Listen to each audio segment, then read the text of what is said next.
মাঘ বিহুৰ শুভেচ্ছা জনালো।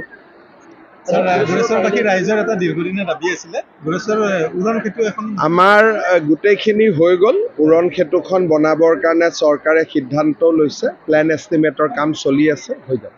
মহিলা উদ্যমিতা আঁচনিৰ অধীনত বহুকেইগৰাকী মহিলাক লাখপতি বাইদেউলৈ ৰূপান্তৰিত কৰাৰ পৰিকল্পনা হয়, 33,000 মহিলা আজি আমাৰ গোৰেশ্বৰ সমষ্টিৰ উদ্যমিতা অভিযানৰ প্ৰথম কিস্তিৰ ধন লাভ কৰিব আৰু গোটেই অসমতে 32 লাখ মহিলা, এতিয়ালৈকে 18 লাখ মহিলাক আমি পুঁজি বিতৰণ কৰিলোঁ, 10,000 কম। আৰু এই আঁচনিখনে মহিলাসকলৰ মাজত আত্মবিশ্বাসৰো সৃষ্টি কৰিছে, আনন্দ আৰু উৎসাহৰো সৃষ্টি কৰিছে। আমাৰ লক্ষ্য হ'ল এই মহিলাসকলক লাখপতি বাইদেউ হিচাপে নিৰ্মাণ কৰা আৰু বিজ্ঞানসন্মতভাৱে আমি ধুনীয়াকৈ আগবাঢ়ি গৈ আছোঁ। মই ভাবোঁ যে আমি এই কামত নিশ্চিতভাৱে সফল হ'ম। যিহেতু ৰাজ্যখনত অৰুণোদয় হিতাধিকাৰী আবেদন কৰি বঞ্চিত হৈ আছে। চাওক, BTCত আটাইতকৈ বেছি অৰুণোদয় দিয়া হৈছে আৰু কিছুমান ফৰ্ম জমা হৈ আছে, আমি ল'ম। আমাৰ গোৰেশ্বৰ সমষ্টিতে 33,000 মহিলাক আমি দিছোঁ, বাকী জেগাত ইভেন জালুকবাৰীতো ইমান পোৱা নাই। মোৰ তাতে 29,000 পাইছে, ইয়াত 33,000 দিয়া হৈছে। গতিকে যথেষ্ট দিয়া হৈছে, কিন্তু অভাৱ আছে, মানুহক আৰু লাগে, আমি চেষ্টা কৰিম আৰু দিবৰ কাৰণে। নিৰ্বাচন সমাগত গুৰেশ্বৰ তামোলপুৰৰ প্ৰাৰ্থী কোন হ'ব বুলি গোটেই কথাখিনি ডিপেণ্ড কৰিব যে নিৰ্বাচনী বুজাবুজি কেনেকৈ হয়, আৰু নিৰ্বাচনী বুজাবুজি যি ধৰণে হ'ব সেইধৰণে আমি আগবাঢ়ি যাব লাগিব। অখিল গগৈয়ে মানে কংগ্ৰেছে ডেডলাইন বান্ধি দিছে, তেওঁ 20টা সমষ্টিতে মানে ব্যক্তিগত প্ৰাৰ্থী। তেওঁ কেতিয়াবা কয় 42টা, কেতিয়াবা কয় 67টা, কেতিয়াবা কয় 126টা। অখিল গগৈক চিৰিয়াছলি নল'ব। অখিল গগৈ লাষ্টত 2টা বা 3টা চিট ল'ব কংগ্ৰেছৰ পৰা আৰু তাতে ইলেকশ্যন খেলিব, কাৰণ তেওঁৰতো ইমান কেণ্ডিডেটো নাই দিবৰ কাৰণে। তেওঁ এনেই মানুহবিলাকক এটা ভালো লাগে শুনি, তেওঁৰ ৰাতি শুনিব, আৰাম পাব। যিহেতু জাতীয় দল আৰু লুৰিণজ্যোতি গগৈৰ জাতীয় পৰিষদৰ চব অজিত ভূঞাৰ দলত কোন আছিল মই নিজেও নাজানো। তেওঁক কোনো পৌৰ নিগমৰ ইলেকশ্যন, পঞ্চায়ত ইলেকশ্যন মই কেতিয়াও তেওঁক দেখা নাই।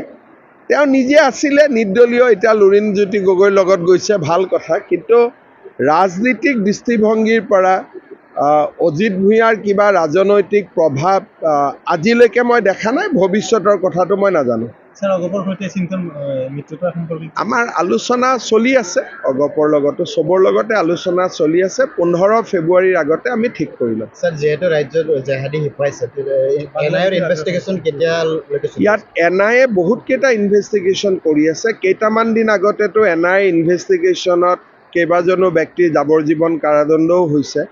বহুত কেইটা কেছ আছে, এটা কেছ নহয়, কেইবাটাও কেছ আছে। যোৱাকালি যিহেতু আপুনি মানৱ ডেকাৰ নামটো ঘোষণা কৰিছে, মই এইটো কৈছোঁ যে য'ত কোনো টিকেট বিচৰা তেনেকুৱা মানুহ নাই। গোৰেশ্বৰ তামোলপুৰত সমস্যাটো হ'ল যে কোনে খেলিব এতিয়ালৈকে এইটোৱে ঠিক হোৱা নাই। গতিকে নতুনক বেছি প্ৰাধান্য দিম বুলি নতুনে এনেই প্ৰাধান্য পাব, কাৰণ নতুন সমষ্টি হৈছে। ধৰক এতিয়া গোৰেশ্বৰে নতুন সমষ্টি, গতিকে কেণ্ডিডেটটো নতুন হ'বই লাগিব। গতিকে মই দিব খোজোঁ বা নোখোজোঁ, যোন দলে গোৰেশ্বৰত কেণ্ডিডেট দিয়ে এইটোতো নতুনেই হ'ব লাগিব, পুৰণা কেনেকৈ হ'ব, নতুন সমষ্টি হ'ব।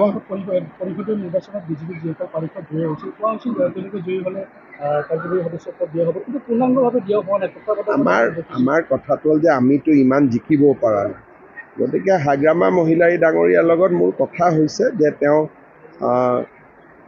আমাক যি বিচাৰোঁ আমাক দিব, কিন্তু মই বিধানসভা ইলেকশ্যনৰ আগতে বহুত বেছি মেৰপাছত সোমাব খোজা নাই। বিধানসভা ইলেকশ্যনৰ পিছত কৰি ল'ম, কাৰণ এতিয়া বুজাবুজি আছে, ভাল কৰি কাম চলি আছে। মই আগতেই BTCৰ ক্ষেত্ৰত কৈছোঁ যে ইয়াত ইলেকশ্যন জিকা হাৰাতকৈ BTCত শান্তিটো আমাক লাগে। গতিকে আমাৰ লগত চবৰ ভাল শান্তি আছে, ধুনীয়াকৈ মানুহখিনি চলি আছে। BTCত গণ্ডগোল হ'ব নালাগে।